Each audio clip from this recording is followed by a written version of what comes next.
She funded her affair with my bank account. You ever open your banking app just to get emotionally damaged? Because that was me on a random Tuesday morning. I was scrolling through transactions, half awake, coffee in hand, expecting the usual groceries, gas, the occasional questionable late-night Amazon order. Instead, I see a series of withdrawals so big, my heart rate doubled, and my coffee suddenly tasted like regret. At first, I assumed that but that suddenly tasted like regret.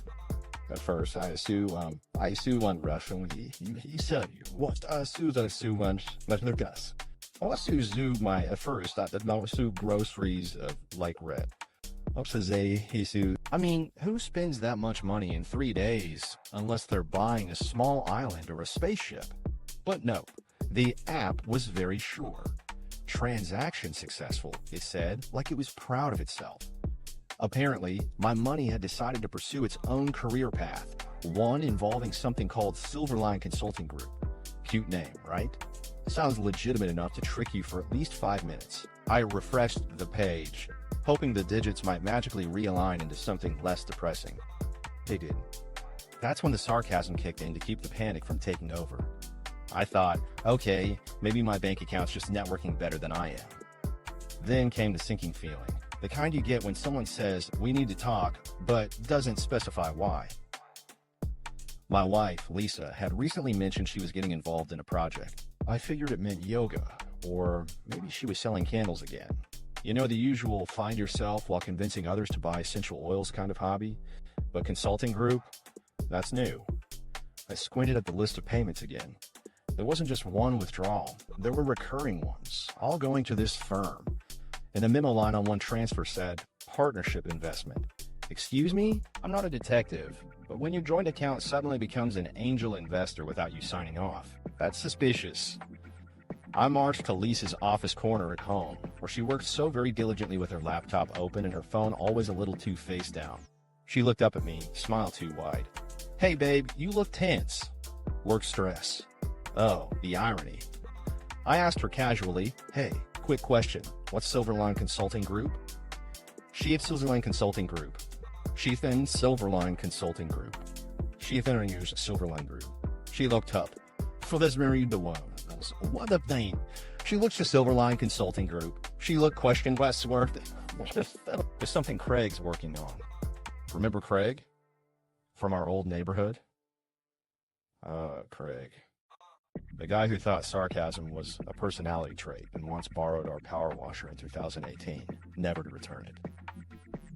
The same Craig who still signs his texts with rocket ship emojis and says things like, rise and grind, bro. That Craig. Right, I said, my voice hiding every red flag waving in my mind.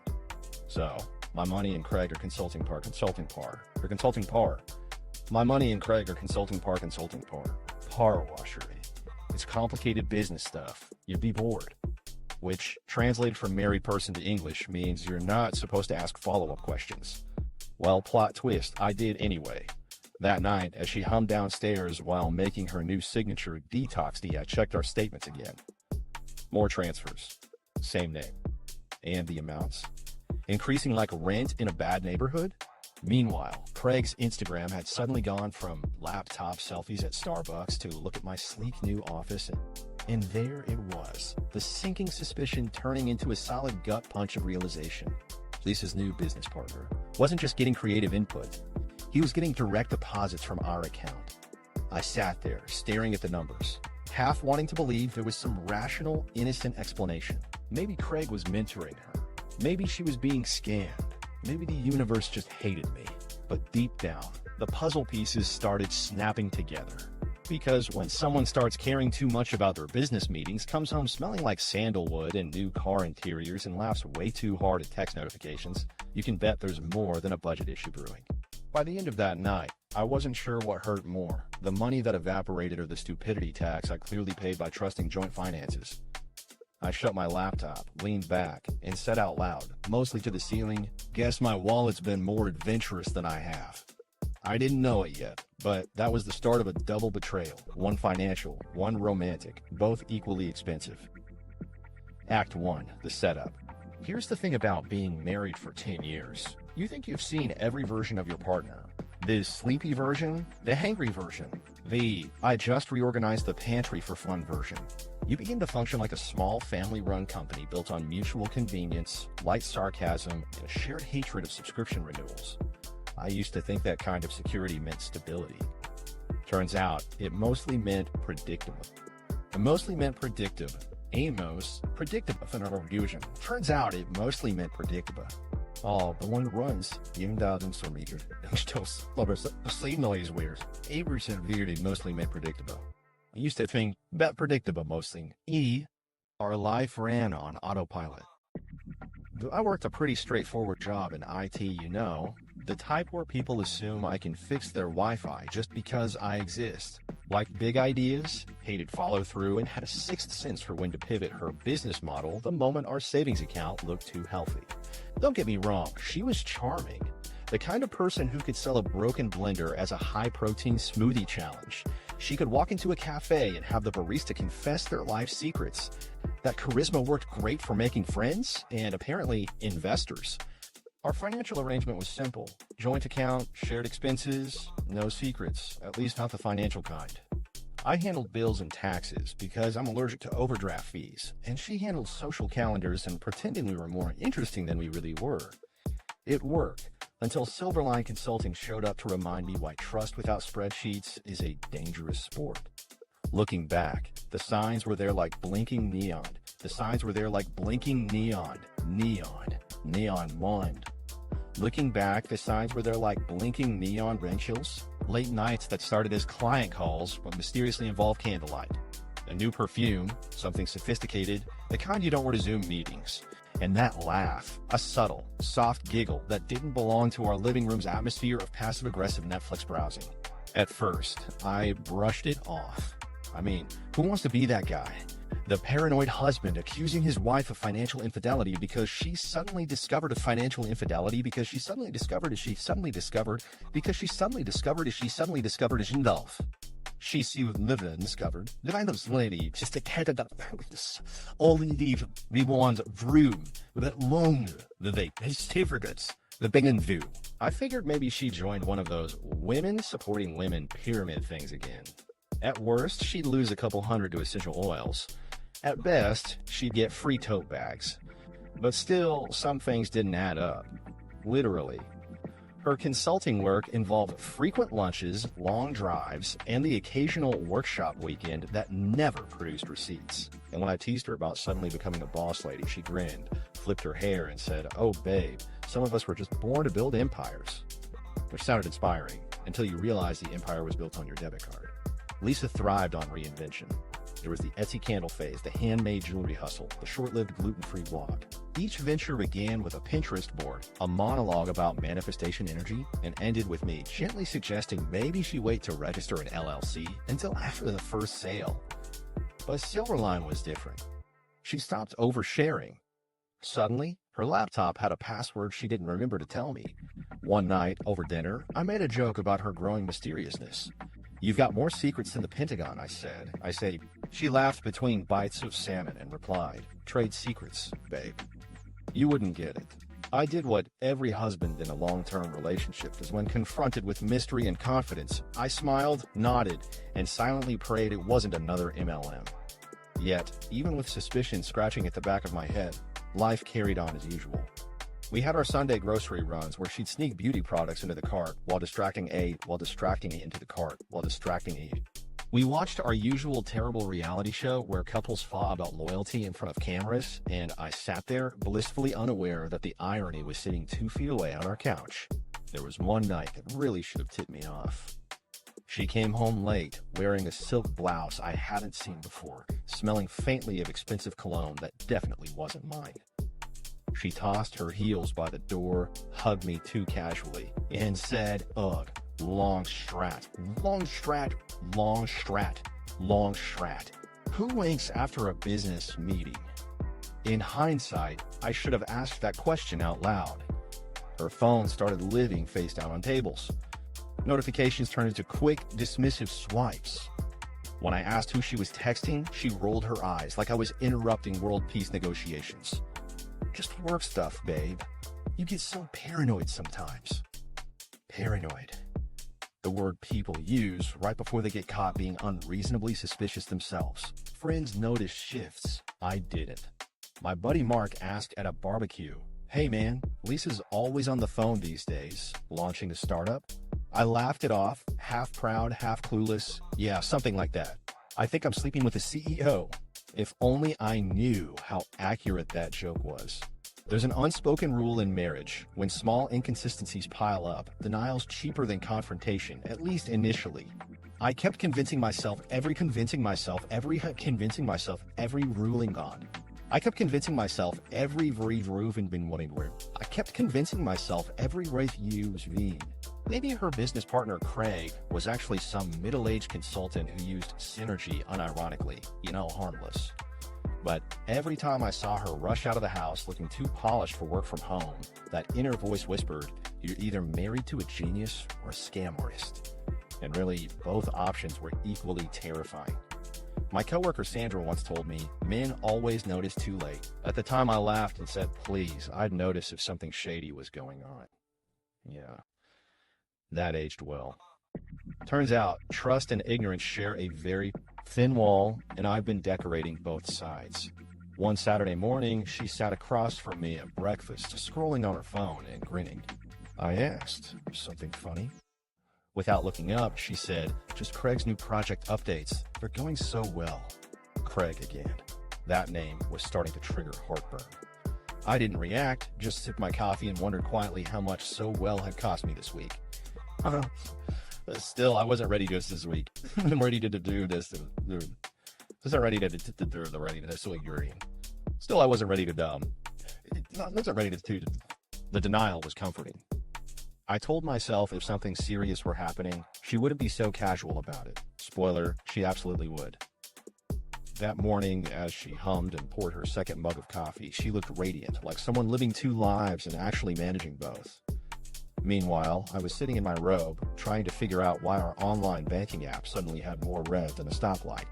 Looking back now, the irony's almost poet than a stoplight. The irony's almost poet this emoji. Poet in your love, yours not. While I was budgeting for groceries and saving for a vacation, my own wife was busy investing in extracurricular partnerships. You think you know your partner's spending habits until you realize your joint account's financing a startup, just not yours. And so, I stayed calm. Too calm, maybe. Because when you grow up on a steady diet of sitcoms and bad luck, you learn one truth: sarcasm is cheaper than therapy. So, I smiled, pretended everything was normal, and told myself that relationships, like businesses, eventually reveal what's really on their balance sheet. Little did I know, I was about to discover mine was running a deficit in both dollars and loyalty. Act 2, the suspicion grows. It started small, the way most disasters do, like when you smell smoke and convince yourself it's just dinner getting crispy. I noticed another unplanned transfer slip through our account, then 2 more in the same week. Each one labeled neatly under vague descriptions: consulting fee, vendor transaction, client allocation. It looked professional enough to lull me into mild denial. But the totals? They could finance a decent used car or apparently someone's midlife startup romance. I joked to myself that we'd accidentally adopted a rogue accountant with a rich taste. But jokes only stretch so far before the math starts mocking you. I opened the spreadsheet I never thought I'd need to make, the one titled Lisa's Mystery Expenses. Each row was a little red flag dressed in corporate language, waving politely at my stupidity. Around that time, Lisa developed a sudden interest in phrases like scaling up, equity partners, and my personal favorite, temporary liquidity. That last one hit it. One hit it, That last one hit, The last one hit liquidity in her vocabulary apparently meant borrowing from my husband's savings to fund my side soulmate's dream. She tossed these financial buzzwords around the house like she was auditioning for Shark Tank, and I'd clap along, pretending to understand while my blood pressure casually practiced weightlifting. Her late nights multiplied. Client dinner, she'd say. Networking brunch. I didn't know people could network over souffle and AITA stems. I didn't know people could network over souffle and a side and a flay and a I didn't know people could network over souffle and a souffle and a The perfume got fancier, the smiles got distant, and the excuses started sounding rehearsed.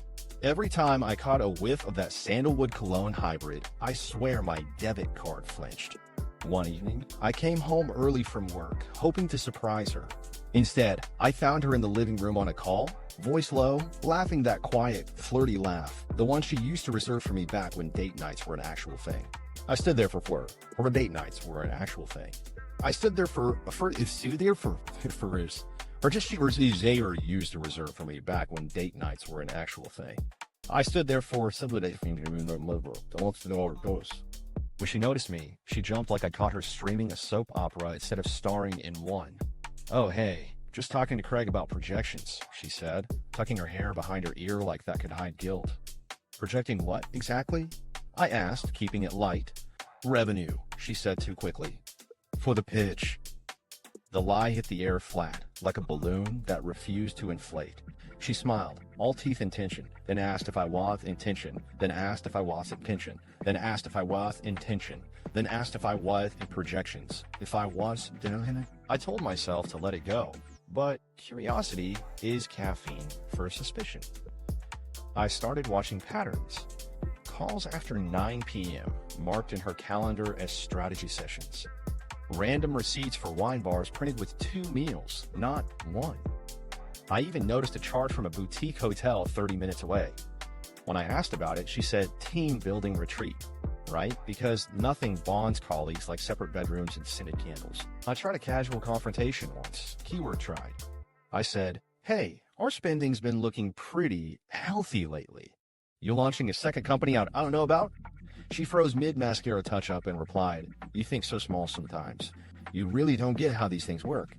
That tone, half condescending, half distracted, was classic Lisa defense mode. The conversation shifted to how I never supported her dreams. Classic diversion strategy.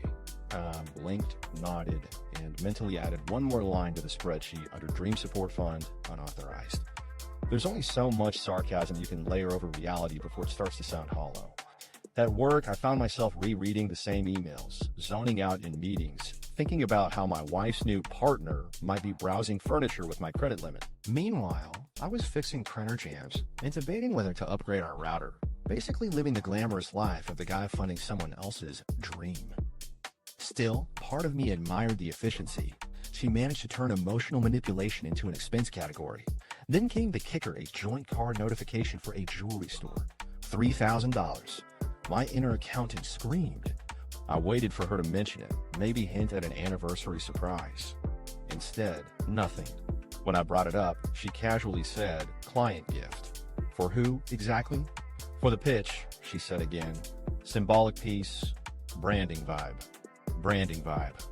I had no idea what that meant, but apparently it glittered. After that, things got weirder. Receipts would vanish before I could check them. The mail started coming addressed to her private P.O. box. I didn't even know we had one. She'd pick it up first thing every Saturday, acting like it was perfectly normal that married people needed separate postal lives. Funny thing is, she still played the perfect wife in social settings, laughing too loud at my jokes, holding my hand just long enough for company to notice. At dinner parties, she'd nudge me under the table when I got too sarcastic being sarcastic. It was like living with an actress stuck in her own soap. Our friends started whispering things I was too prideful to acknowledge. "Hey man, you and Lisa good?" they'd ask. I'd smile and say, "Better than ever. We even have a business plan now. She spins, I guess." The laughter always felt forced, mostly from me. Humor's a great bandage, but terrible armor. The final straw was the monthly summary from the bank. It came via email, norm vusen norm. Norm date for vor. Now the final straw was the monthly summary from the bank. It came via email, norm foreigns, but this one could have qualified as a small business report. I counted 8 payments labeled Silverline Consulting, plus several transfers neatly rounded to suspiciously memorable numbers, 5,000, 10,000, 7,500. My wife had apparently developed a talent for systematic siphoning. That evening, I sat her down with 2 glasses of wine, trying to play it cool. "Hey, about the firm, Silverline," I began. About the firm, Silverline, I began. "Looks like they've been getting regular funding. You in deep with them?" She sipped, smiled, said, "It's investment rotation. Don't worry, it'll pay off." Investment rotation. Sounded like something I should have Googled before agreeing to joint finances. I smiled back, though my brain was already screaming in spreadsheet formulas.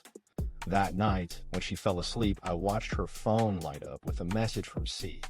I couldn't resist. I glanced at the pup with a message from C. I couldn't resist. I glanced at the pup, resist. I glanced at the pup of the ring, I glanced at the pup at the bacon. There's a portal is the boring. Couldn't do it without you. Floats cost money, apparently. I didn't open it further. I didn't need to. The denial phase had officially expired. By now, my own sense of humor was the only thing separating outrage from breakdown. I found myself recording mental one-liners just to narrate the absurdity. Like marriage, where your spouse's emotional goals become your fiscal liabilities. Or, Craig's startup isn't the only thing achieving exponential growth, so are my eye twitches. Each new charge transformed from shock to punchline. Self-preservation through sarcasm. I told my friend Mark I might start invoicing her creative ventures as emotional damage. He said, "Man, you've got to either confront her or hire a lawyer." I laughed and said, "Nah, I'm just collecting material." But deep down, I'm just collecting material. But deep down, I knew a storm was brewing. Something smelled financially funny, and it wasn't my budgeting skills. The timeline, the money trail, the mystery cologne, it all lined up too neatly. By the time another suspicious consulting retainer cleared, I'd stopped pretending not to notice. The trust ledger was in the red, and no amount of witty commentary could balance it. I promised myself one thing, though. If I was funding an affair, I was at least going to get my money's worth in car. At least going to get my money's worth in car. Act 3. The investigation begins. I consider myself a pretty calm guy. I'm not the type to sneak through drawers or install spy apps. But after weeks of investment rotation nonsense, even my inner Zen accountant cracked. So, one night, I turned off my sense of morality and turned on my laptop. Operation Credit Statement Investigation began. I started with what I knew, our joint account. Every suspicious payment glared back at me in perfectly timed intervals, like a metronome for betrayal. $5K here, $7K there, all funneling neatly to Silverline Consulting, Craig's supposed firm. Each line item looked like a punch to both my pride and my budget plan. So, I did what any self-respecting, financially wounded husband would do. I made a color-coded spreadsheet. Column A, dates. Column B, amounts. Column C, creative excuses Lisa had given me. The list grew longer than a CVS receipt. By the third line, the humor in it started writing itself. 5,000, team building weekend. 3,500, branding vibe jewelry. 8,000, operational development. Operational development of what? My growing skepticism? I opened another tab and Googled Silverline Consulting Group. The first hit looked sleek, fancy stock photos of people shaking hands, words like innovation and synergy plastered everywhere. But when I clicked About Us, Craig's smug face popped up looking like he just invented spreadsheets. Under Founders, it listed one name, his. No men, no men men's, no men men, no men. But oddly enough, the business address was in our city, not far from Lisa's favorite wine bar. Convenient geography for an expanding partnership. Curiosity became caffeine for my paranoia.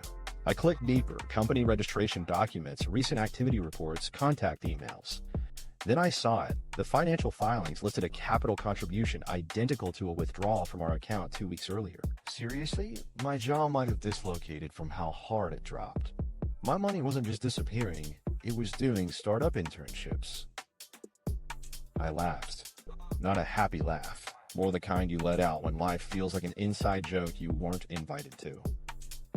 Well, I muttered, at least my portfolio is diversified.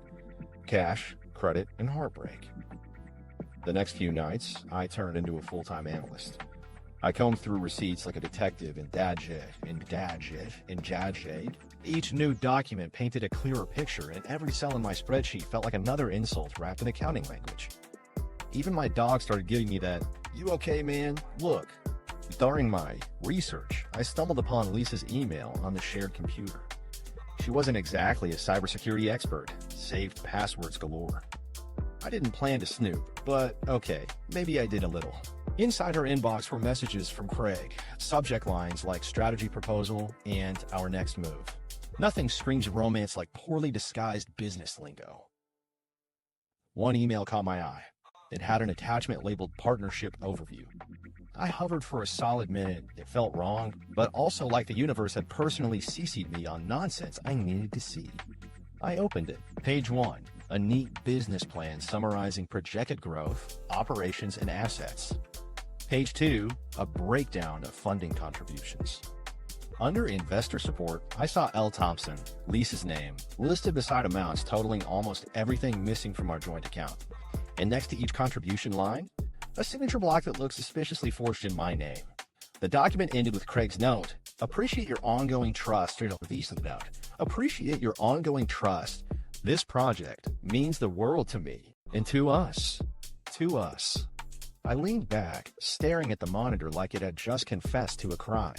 Half my bank balance missing, my signature conveniently borrowed, and my wife apparently co-managing their personal startup, and I mean personal. I closed the laptop, rubbed my eyes, and said to the silence, "Congratulations, buddy. You've invented the world's worst retirement plan." Still, the world's worst retirement plan. Still. Maybe there was some wild misunderstanding. Maybe Craig's note meant us, as in the team, not the romantic us that now gnawed at my gut. But every rational defense came with a kick of irony. Because in my heart, I already knew I was the unwitting angel investor in their romance franchise. The next morning, I tested the waters. Over breakfast, I said casually, "Hey, honey, weird thing. I had a dream about spreadsheets. Must mean I'm turd, must mean I'm turd, must mean I'm deterred, must mean I'm turd, must mean I'm turd, must mean I'm died in romance, must mean I'm the romance and write sheets, must mean I'm turd to mola zuward." She stopped chewing mid-bite, smiled too tight, and said, "Maybe you should relax more." I almost applauded her performance, the delivery, the calm tone. Masterclass in avoidance. When she left for her strategy session, I decided to visit the listed Silverline address. I told myself I just wanted to see where my money was going, like a parent checking on their lost kid at summer camp. The office turned out to be a small co-working space share. The office turned out to be a small co-working space share. Share, co-working space share. Share, small co-working space share. Craig's name was on a shiny little plaque near the door. My pulse spiked. Through the glass wall, I spotted him typing perfectly at ease, designer mug, beside him, the kind of mug that says I charge per consultation. Next to him, on the table, sat a familiar handbag. Lisa's. I stood there for several seconds, half furious, half impressed at her boldness. She wasn't even hiding this thing well. At that moment, something inside me shifted, your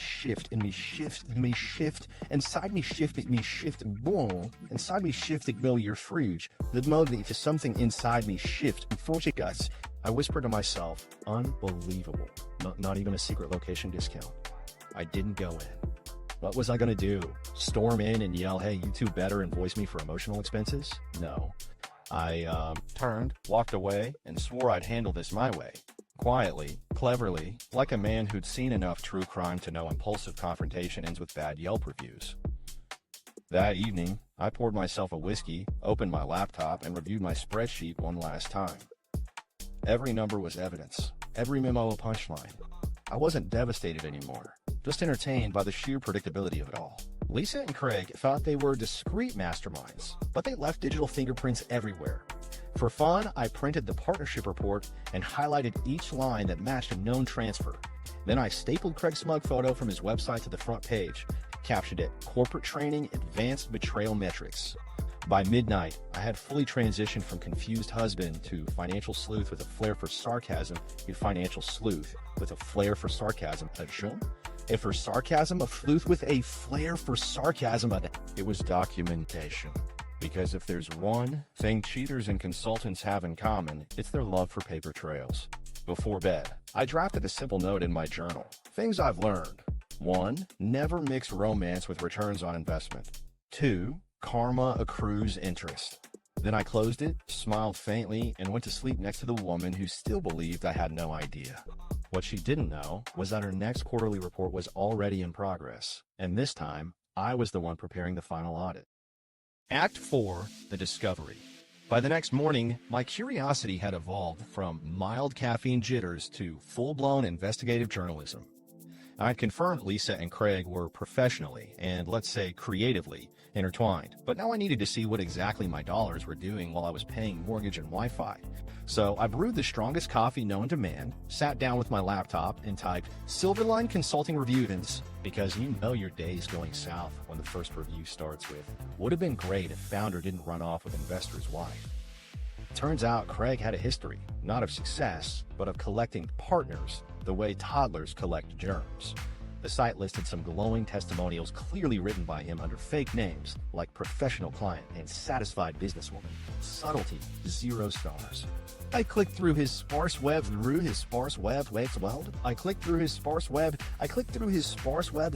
wow. There was a section labeled Our Vision with stock photos of people holding pens and pretending to brainstorm. Then at the bottom of the page, a small link investor showcase. Curiosity made me click it, and there it was. Photos of a smiling Craig shaking hands with partners and supporters. And guess who stood proudly beside him, holding a champagne glass like she just merged 2 companies in one marriage? Lisa. For a second, I on marriage. And sure a second, I on a little lows of Wisam of Logan, singly. Zoshi, for a second, I on Nutritionos. For a second, I on the photos of a smiling Craig. These who stood for a second, I on.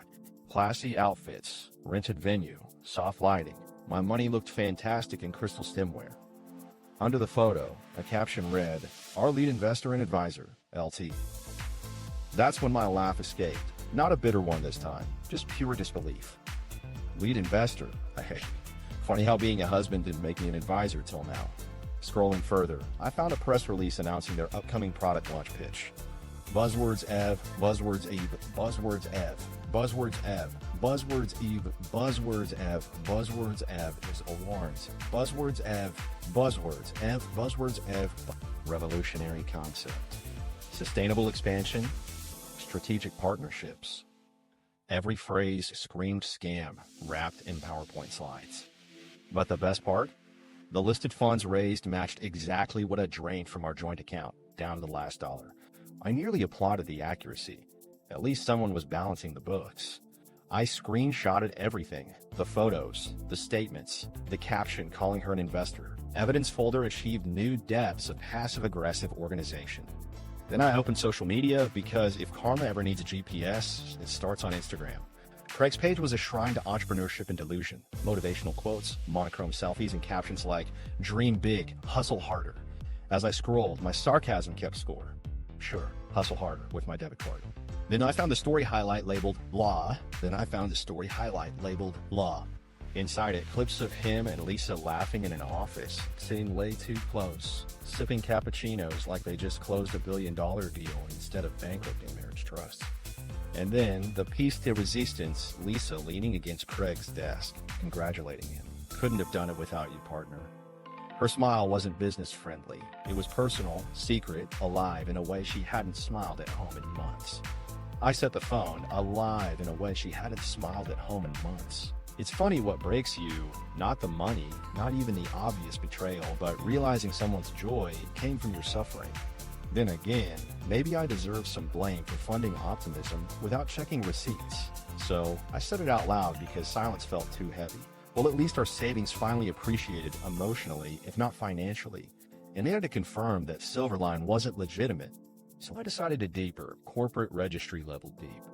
Turns out Silverline wasn't a registered consultancy at all, but an LLC formed under Craig's name 6 months ago. Registered capital, $8,000. Unofficial tagline might as well have been brought to you by unsuspecting spouses nationwide. Then came my golden discovery. He'd used my personal transfer notes as references for capital inflow. My own handwrite, my own handwrite,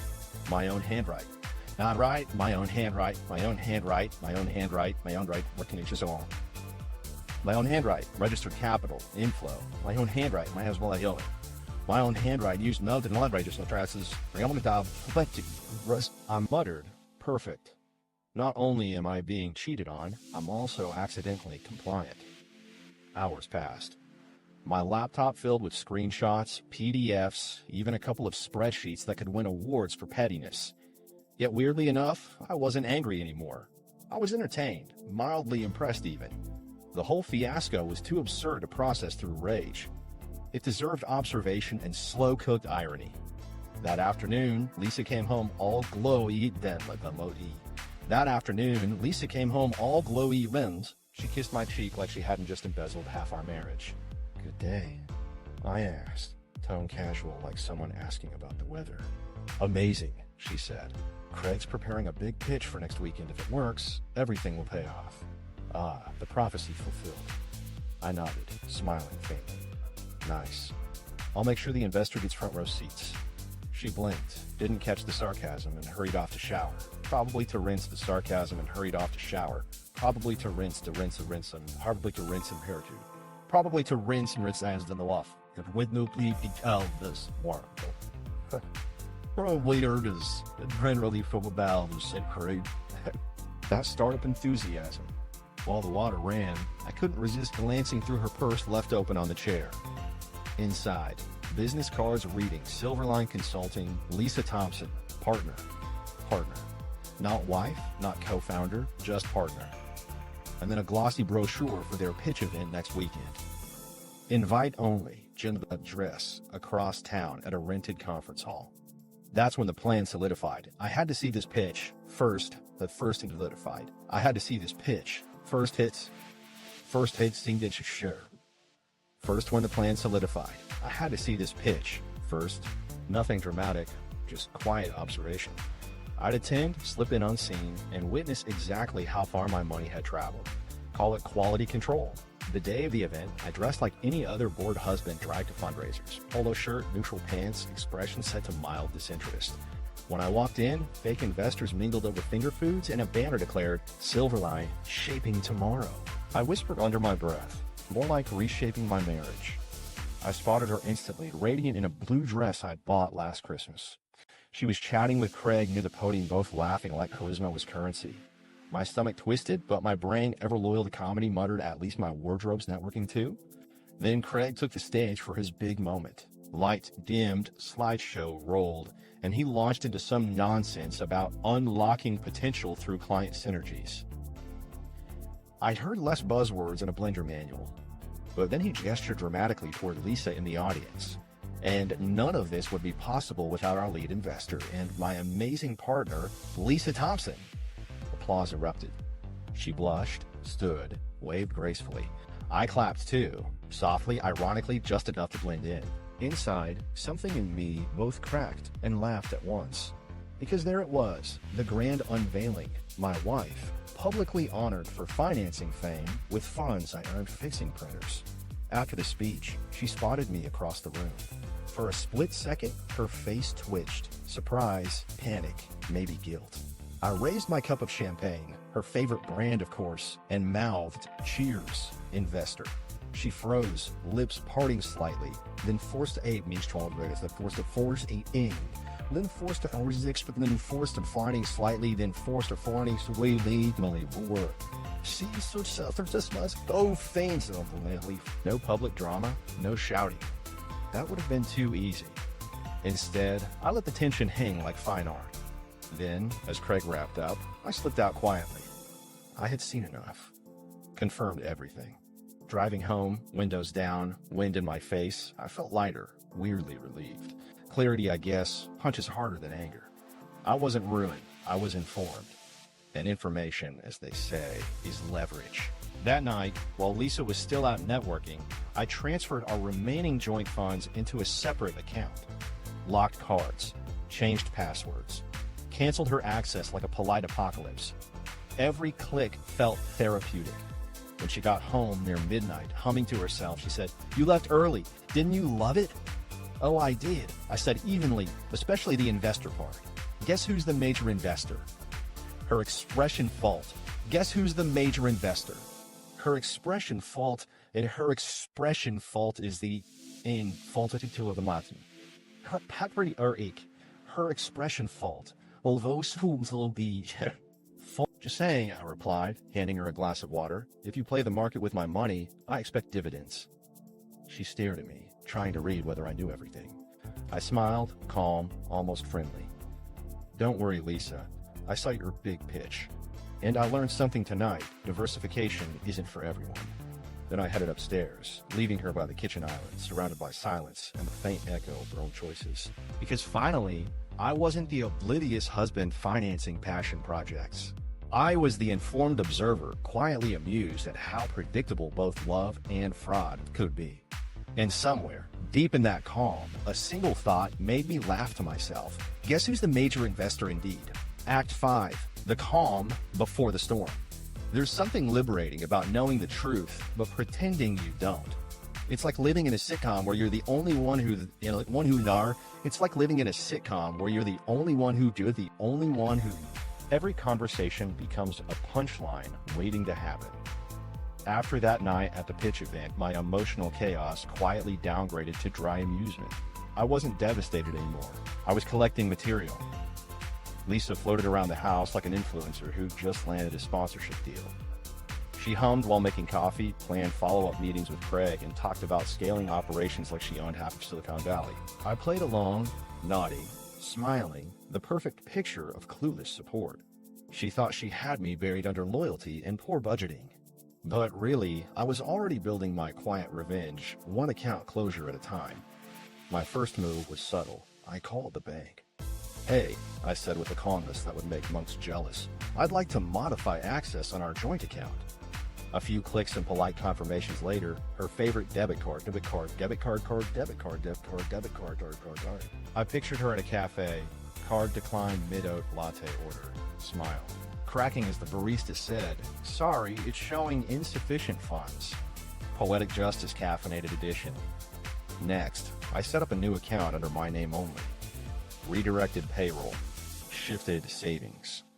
Even closed the emergency fund she'd forgotten existed, because if anyone was an emergency right now, it was her.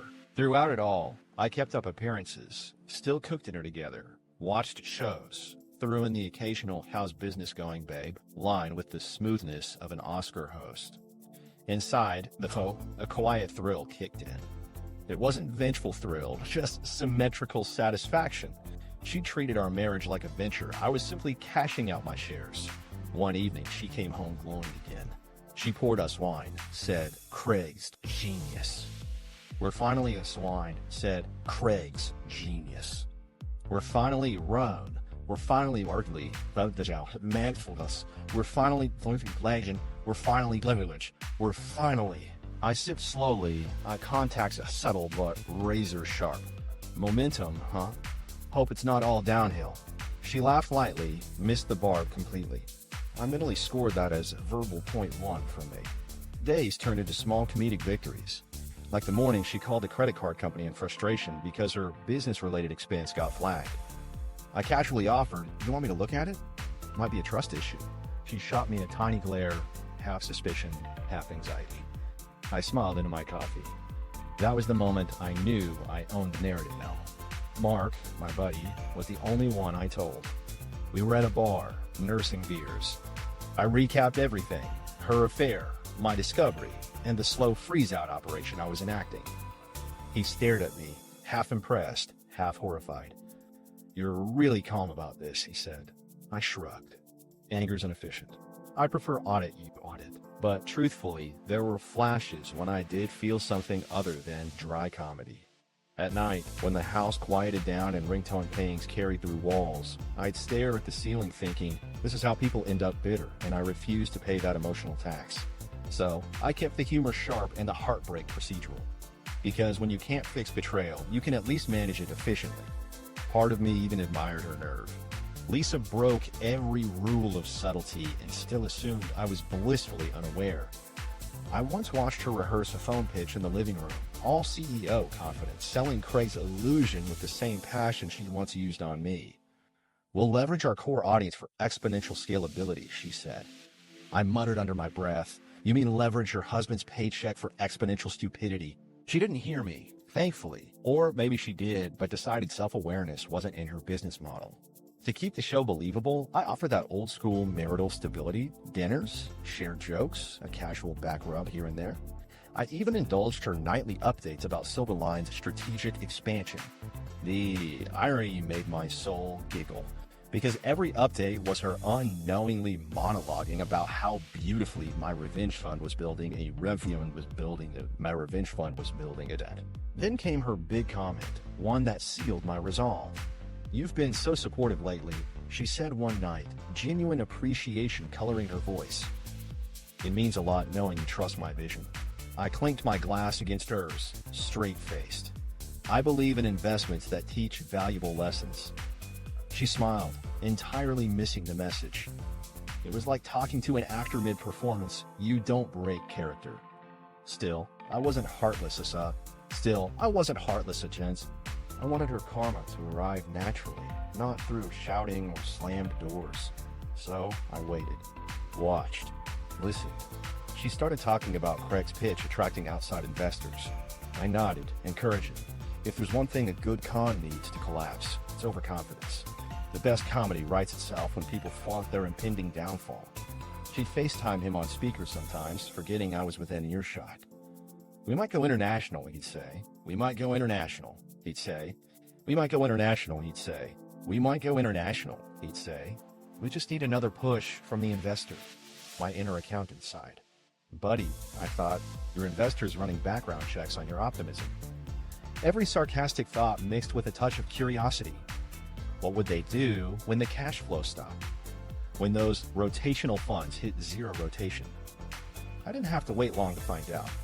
Friday morning, Lisa stomped into the kitchen, annoyance written all over her face. "Bank's having system errors again," she said, brandishing her useless card. "I got declined at lunch." I tilted my head innocently. "Weird. You sure it's not a market correction?" The glare could have melted my coffee mug. Very funny. She grabbed her purse and marched out, calling the bank. I took a sip and muttered, "Patience pays dividends." After that, she became strangely quiet around me. I could tell something felt off, her fifth sense picking up vibrations of exposed secrets. But she was trapped in her own performance, pretending confidence while her empire sank. My role? Keep smiling, offer toast, maintain the vibe. Evenings grew unusually civil. We coexisted like co-workers bound by non-disclosure agreements. She talked less about Craig. Instead, she'd murmur vague updates like, "He's working through challenges." Translation: the dreamboat's fast sinking and paddleless. I'd nod, toss in a supportive "these things happen in business," and pretend I wasn't celebrating her slow-motion downfall. Then came my favorite update of all. She mentioned Craig had to pause operations. I fake gas operations. I fake gas operations. I fake gas but I thought your lead investor was solid. Her sigh was long. Yeah, some funds got frozen unexpectedly. I took a gentle sip of water. Who would have thought? It took every ounce of restraint not to break into a full grin. Karma had officially clocked in for overtime. Behind the scenes, I was already talking to an attorney, setting the paperwork for clean separation emotionally, financially, legally. The lawyer asked if I wanted illegally. The lawyer asked if I wanted the lawyer asked if I wanted indecently on. The lawyer asked if I wanted a feistly imland. The lawyer asked if I wanted the line to be bro, just totally to the law, Dad. No rush, I said. I like letting incompetence finish my sentences. By that weekend, Lisa looked smaller somehow, worn down by the weight of her own lies. We watched a movie together, quiet tension humming between us.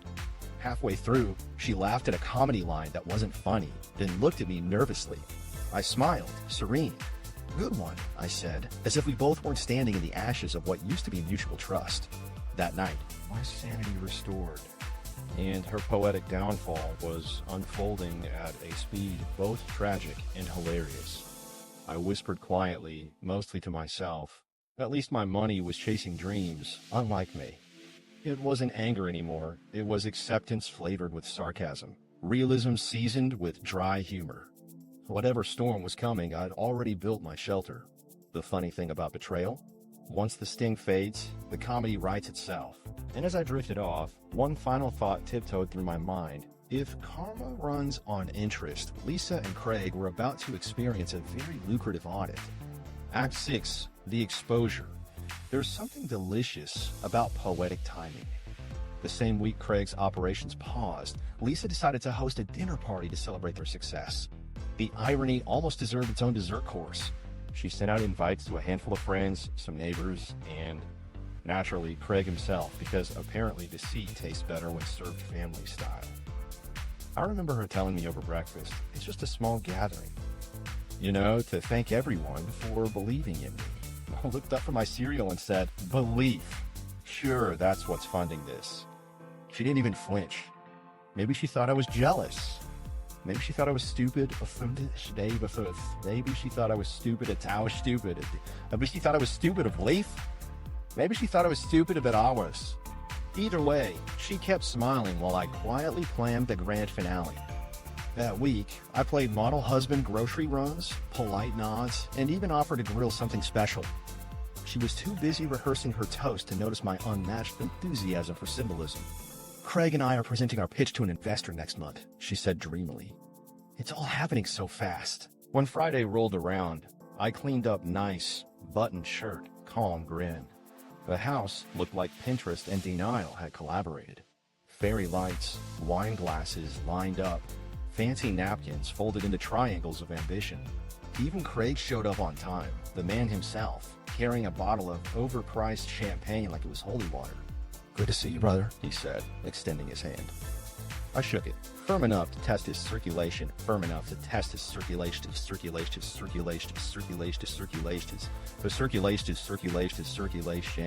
Pretty leave.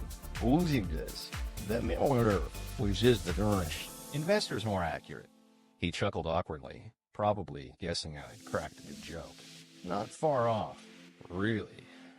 As the evening started, laughter filled the room, that fake, polite, kind people use when no one knows what's really going on. Lisa floated between guests, radiant and busy pretending our finances still existed. Every time she leaned toward Craig to whisper something, my amusement climbed a notch. It was like watching a magic show after you've already to whisper something, my amusement climbed a notch. It was like watching a magic show after you've already read. Dinner itself went smoothly. Roast chicken, small talk, zero awareness of impending doom. At some point, Lisa stood, glass raised. I just want to thank everyone for supporting Silverline Consulting and me. It's been such a journey. She looked at me, eyes wide, innocent, and especially to my amazing husband, for believing in me. There it was, the line that begged for punctuation.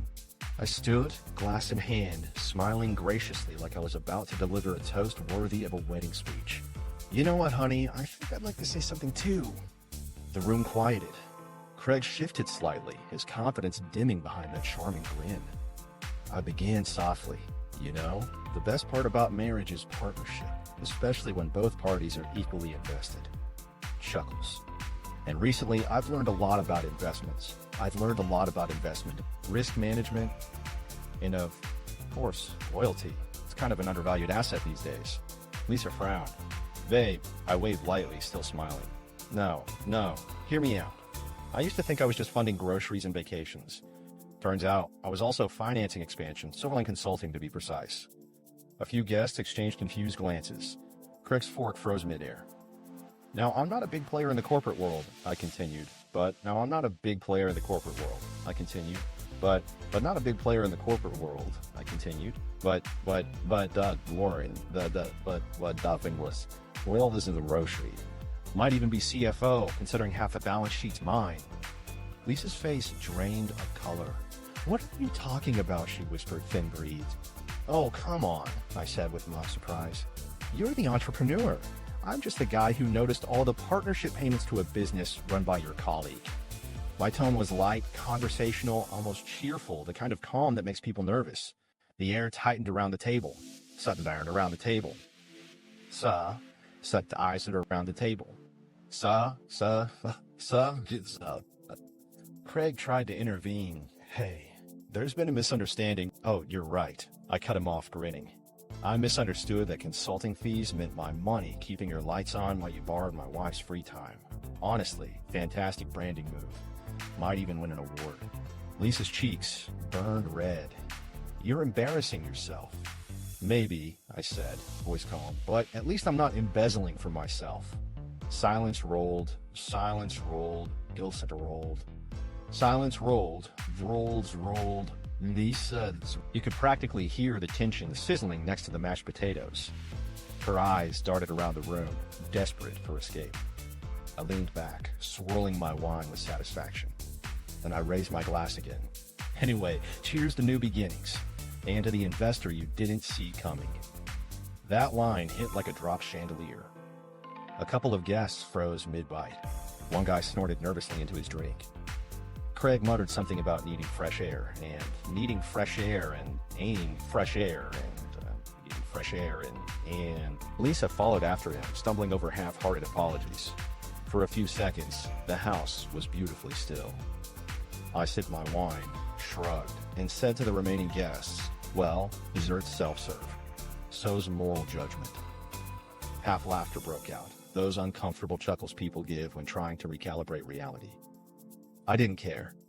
My part was done. When most guests slipped out in awkward silence, I took a moment to breathe.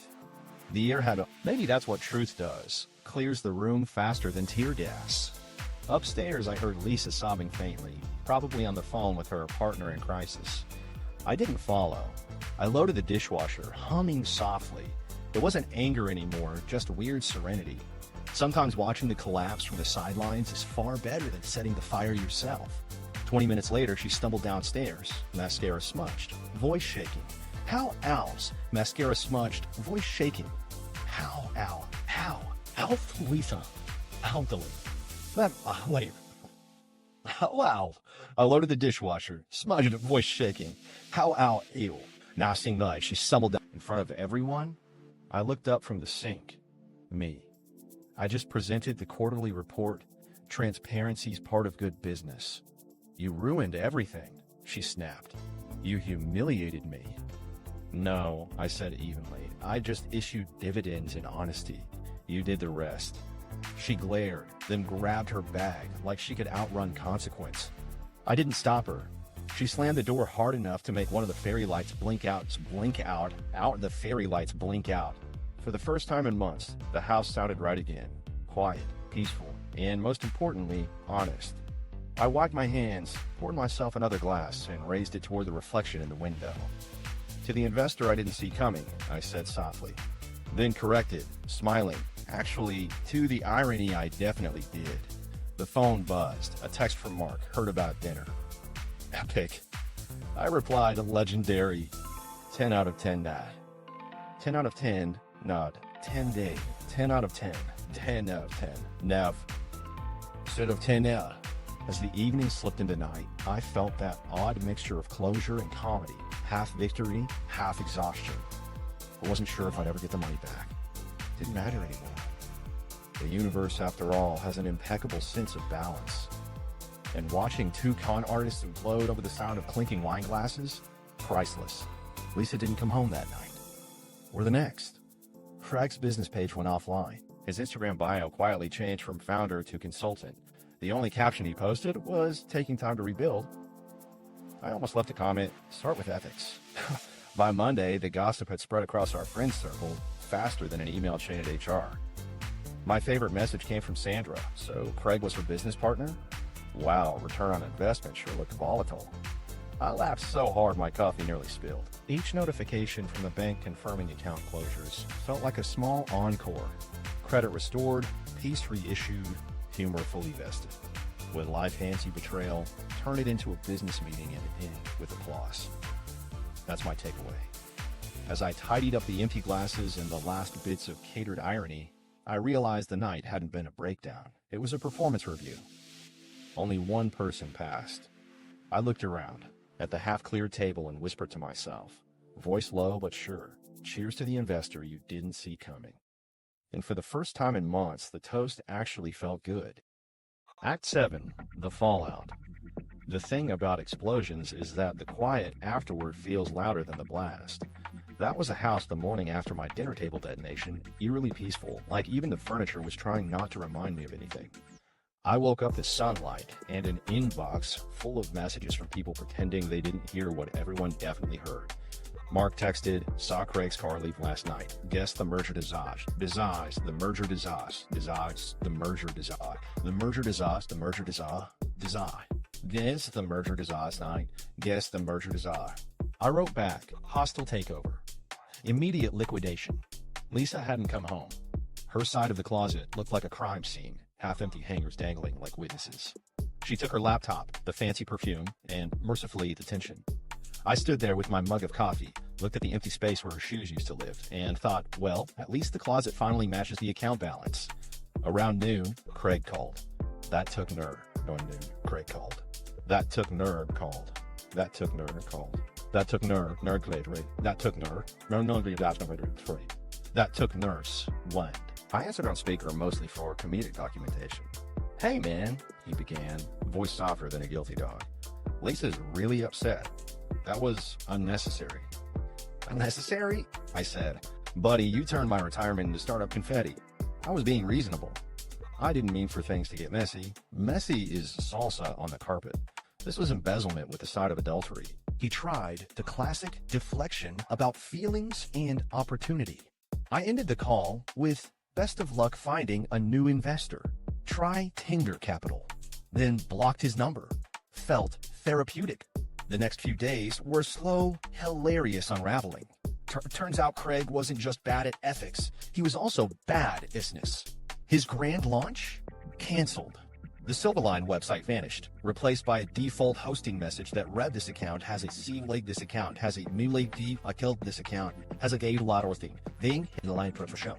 I'm cautious a lot of like in the it's. Count as a lot as you. Apparently, when I froze joint access, I pulled the last financial plug, keeping their dream afloat. I don't usually celebrate insolvency, but I'll make an exception. Lisa, meanwhile, sent one timid text, "We need to talk."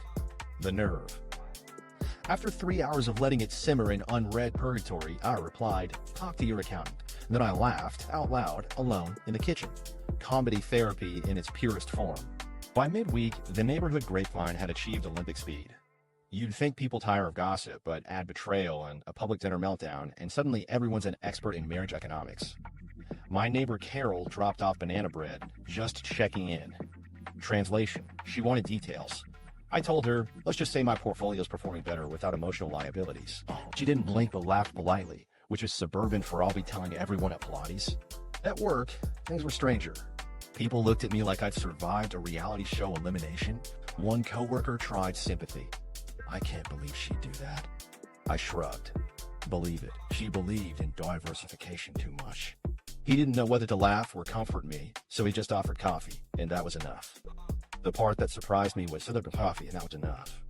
The part that surprised me was ignorance. I expected heartbreak, rage, maybe an urge to wreck something symbolic. Instead, I felt relief. No more fake smiles, no more suspicious late meetings, no more pretending not to notice the perfume of deceit. Freedom smells like freshly brewed peace and declined credit requests. I spent the following weekend rearranging the house. Packed her office supplies into neat labeled boxes. Taxes paid by me, dreams funded by me. Stationery never used funded by me. Stationery never used funded by me. Stationery never used funded by me. Stationery never used a right. It wasn't bitterness. It was closure via organization. Every stapled receipt I tossed out felt like releasing bad financial karma. Her family eventually called, voices filled with awkward diplomacy. Maybe you two can work things out, her mother suggested. I replied, unless she plans to refund principal plus emotional interest, I think the market's closed. They didn't call again. Later that week, she showed up at the door. No warning this door. No warning this warning brief, she showed up at the door. No warning Drake. No warning the. No warning just a Morishi. No warning the G. Just a soft knock of someone hoping politeness disguises guilt. She looked tired, makeup minimal, confidence on clearance. Can we talk? She asked. I opened the door halfway, just enough for irony to breathe. Sure. Accounting or personal? Don't be cruel, she sighed. I'm not, I said calmly. I'm calculating. She flinched slightly but stepped inside. The air between us thickened with nostalgia and unpaid invoices. I made mistakes, she began, voice trembling. But Craig, he misled me too. He said that it was business. Yeah, I read the pitch deck. Stellar fiction. I never meant to hurt you. That's funny, I said, because the transactions looked intentional. She bit her lip. You could forgive me. Forgive, yes. Reinvest, no. For a second we stood there, two people separated by irony and a very expensive gap in a mid-40. Finally, she whispered, everything's falling apart. I nodded sympathetically. Yeah, that tends to happen when your funding evaporates. She frowned, maybe realizing her emotional plea wasn't getting traction. So that's it? Pretty much, I said, kindly. But hey, silver lining, you finally learned what liquidity means. She blinked, stunned, then turned away. You've changed. Thanks spreadsheets for that, I said, holding the door open. She left without another word, her perfume fading quickly into something indistinguishable. I spent a moment in the doorway listening to the silence settle again. It sounded perfect. The next morning, the local rumor mill reported Craig moved temporarily to live with his sister. Translation, fleeing creditors. Meanwhile, I scheduled a meeting with a lawyer's standard divorce prep. The lawyer asked if I wanted to pursue reimbursement. I said, no need. Karma's faster, cheaper, and doesn't bill hourly. Days rolled on, smooth and oddly cheerful. Grocery runs felt lighter without her organic essentials doubling receipts. Evenings became quiet, pleasantly uneventful. I'd sip wine, scroll news, occasionally check Craig's ghosted accounts for sport. One day, I discovered his LinkedIn update, pursuing new opportunities. I laughed until my ribs hurt. Opportunity sure runs faster when unpaid taxes chase behind. Friends invited me out more. They probably thought distraction would help. Turns out, humor and solitude were my best therapy. Mark asked if I'd start dating again. Maybe, I said, once I confirm applicants understand basic accounting. He snorted beer through his nose. Even at the grocery store, strangers whispered. Out of context, I sounded like a legend. Someone in aisle 3 whispered, that's the guy who exposed his wife and her lover in one toast. I pretended not to hear, but inside, I bowed. By late month, the paperwork finalized. Divorce in process, separate finances secure or finalize. Divorce in process, separate finances secure your role and race. En praten band, finances secure your sinuate ditch, a trustly tenor. It is it over fee, the confidence. Separate finances secure US of you. Dean Mon and that secure you experience and choices. When the lawyer handed me the documents, she smiled. You seem unusually upbeat. I said, well, I finally got dividends on irony. Maybe that's what healing is, not joy exactly, but clarity with jokes. Whenever I caught myself thinking about her, the sadness came dusted in humor. I'd remember Craig's ambitious slogans, her trade secrets, the dinner silence frozen in reputation cement, and I'd smile. Once, late at night, a dead smile. Once, late at night, unknown number, message short, I'm sorry.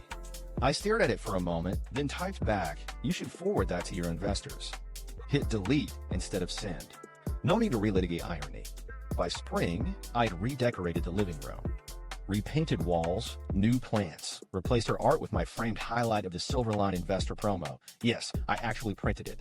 Beneath it, I wrote in marker, return on integrity. Visitors thought you wrote in marker, return on integrity. Visitors thought e-readers thought e-standard. Visitors thought e-funguri, investor B don't know. Visitors thought it relatedly. Visitors thought it was Silverline investor promo. Yes, I called it modern revenge. Looking back, everything unfolded exactly as poetic justice demands, not with screaming, but with spreadsheets and snark. Craig lost his company. Lisa lost her illusion. I gained peace and premium comedy fodder for years. Sometimes at night, I sit on the couch, scrolling and stumbling across motivational quotes Lisa used to share, dream big, risk everything. I chuckle, whisper, mission accomplished. Then close the app, feeling genuinely okay. Because the truth is, karma doesn't always need your help. Sometimes it just waits until everyone's overconfident, pours itself a drink, and flips the balance sheet. And in my case, it added a little humor tax on top. Act 8, the resolution. Divorce, as it turns out, is less of a storm and more of a slow, awkward weather change.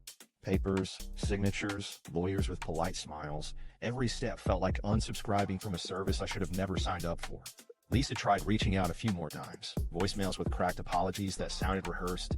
Emails full of words like closure and healing. I didn't respond. I'd already graduated from emotional bankruptcy, and correspondence felt like relapse therapy. I stayed calm because being calm bothered her more than anger, more than anger, more than anger. I stayed calm because being calm bothered her more than anger has. Rage would have validated her sense of importance.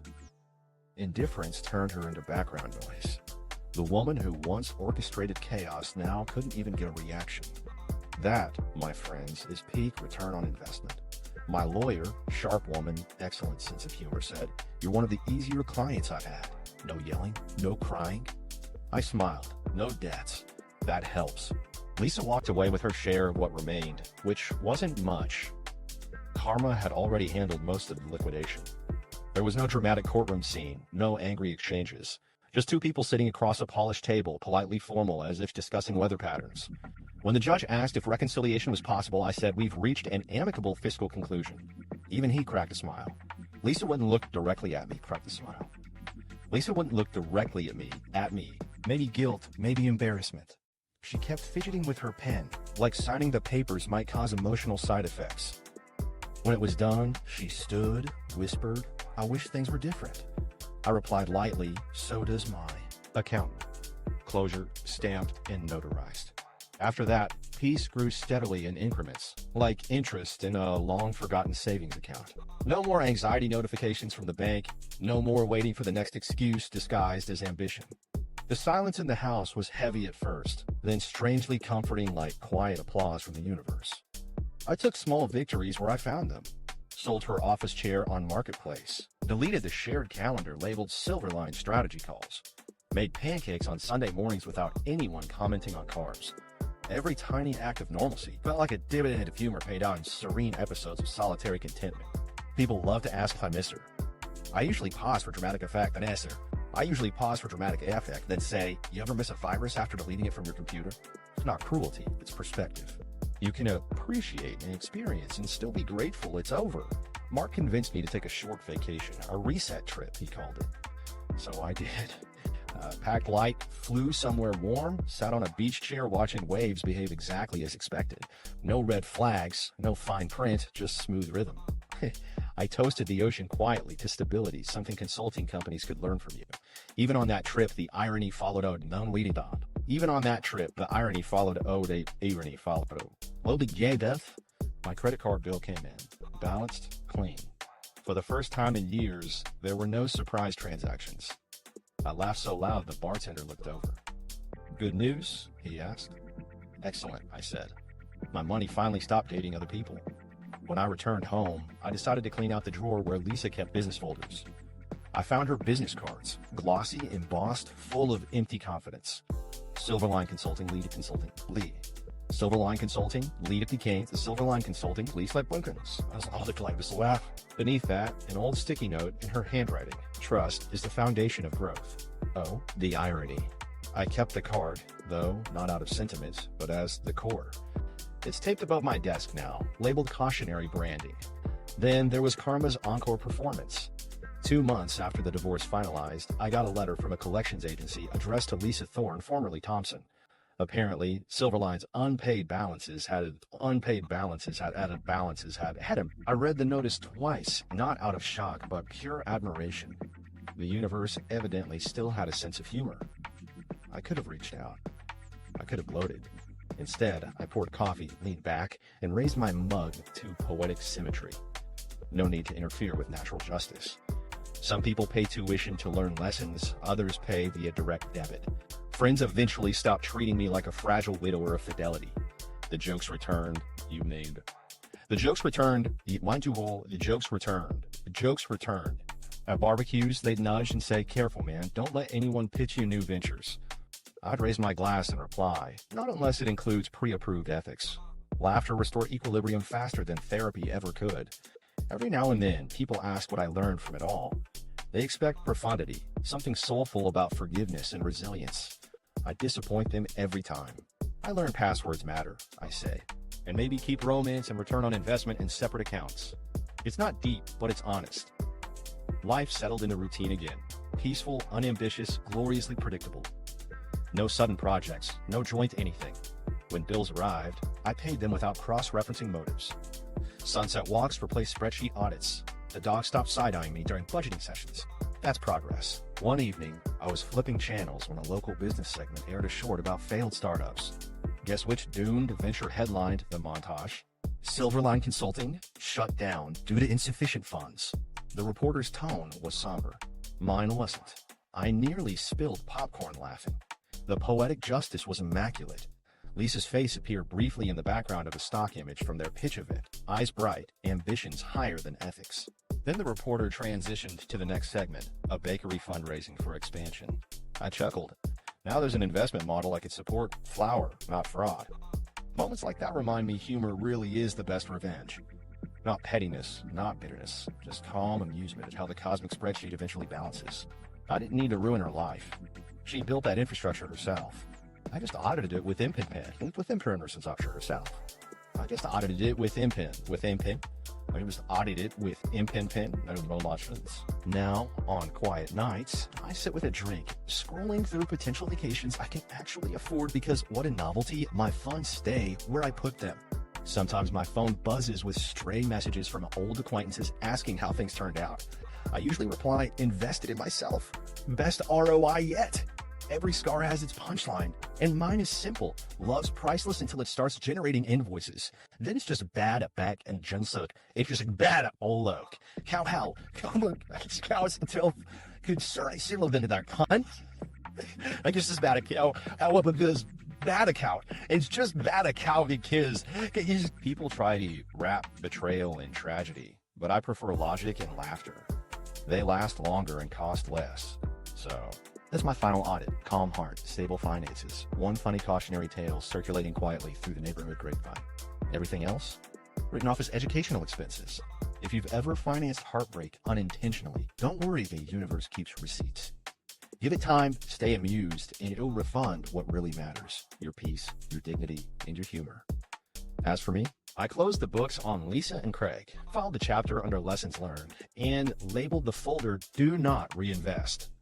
Now, if you'll excuse me, I've got plans, a new hobby that doesn't involve shared spreadsheets or trust exercises.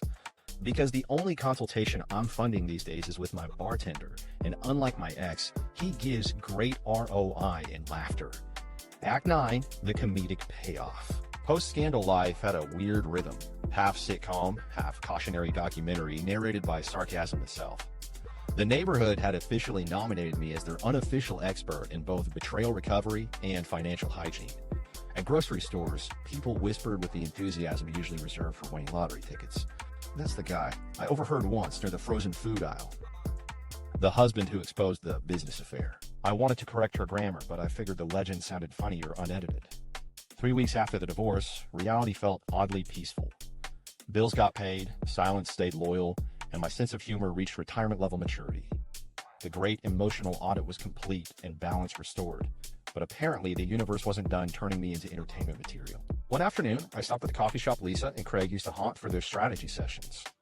The barista blinked twice, then whispered, "You're him, aren't you?" I raised an eyebrow. "Which one?" "The investor guy," she said, wide grin. "Man, people are still talking about that dinner." I sighed, smiled softly, and replied, "Glad I could provide free programming." She laughed and slipped a pastry into my bag on the house. It's been pastry, she's in my bag on the house. The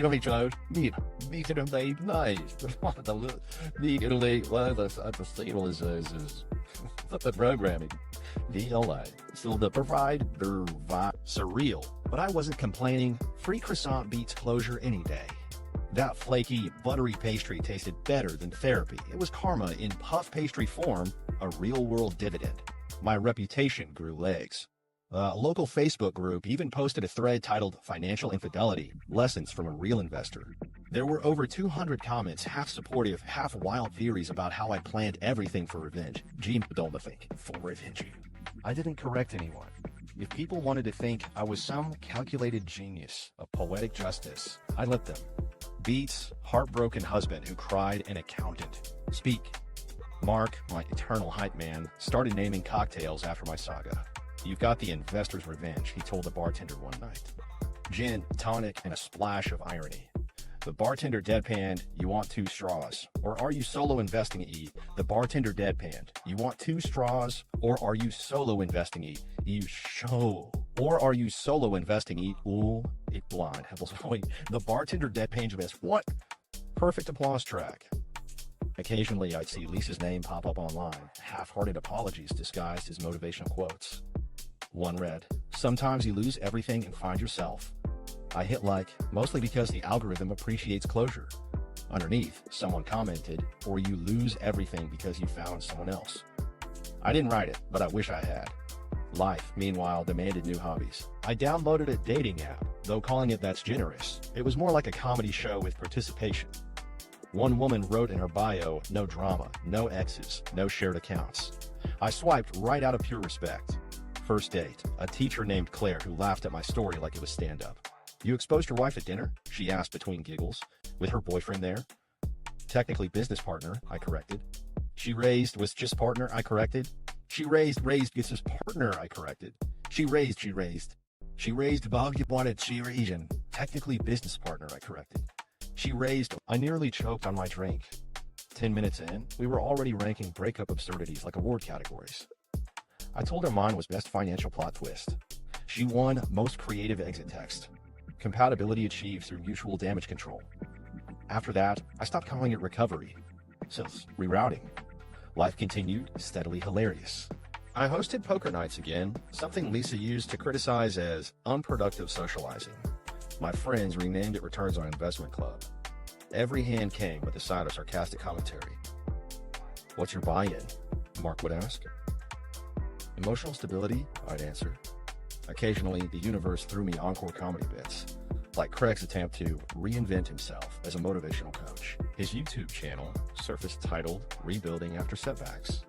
First episode had 50 views, and guess who was half of them? Guilty as charged.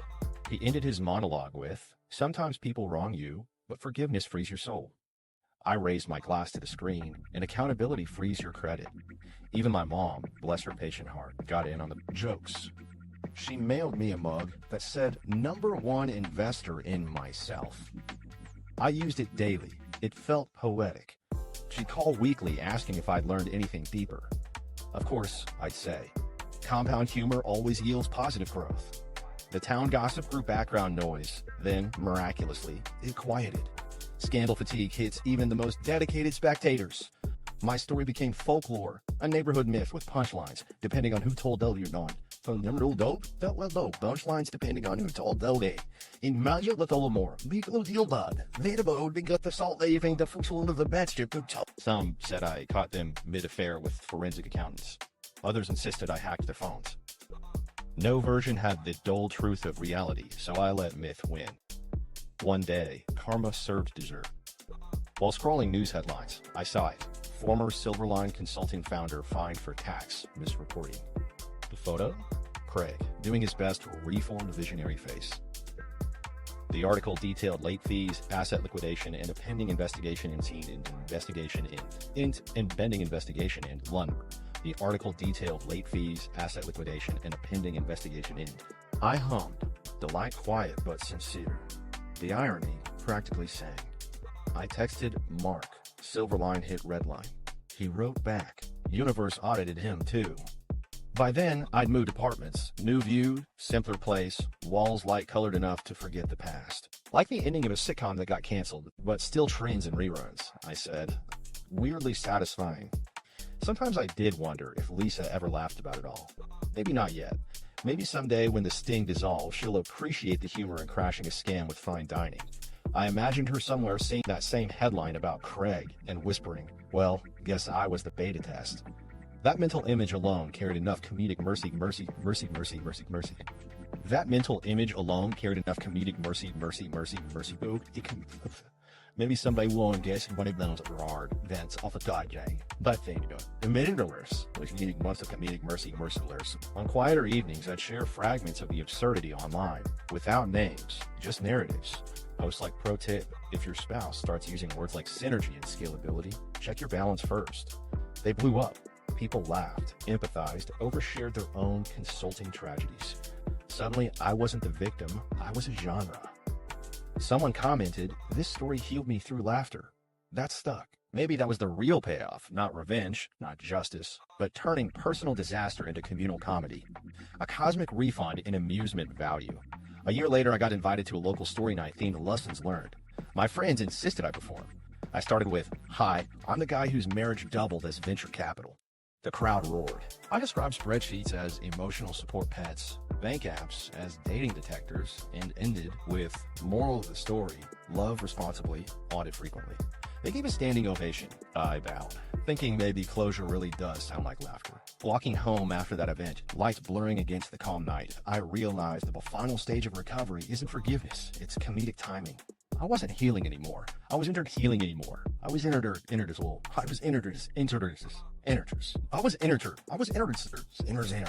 Every ironic twist, every clever retelling turned the once painful into something oddly profitable, laughter worth more than the lost funds.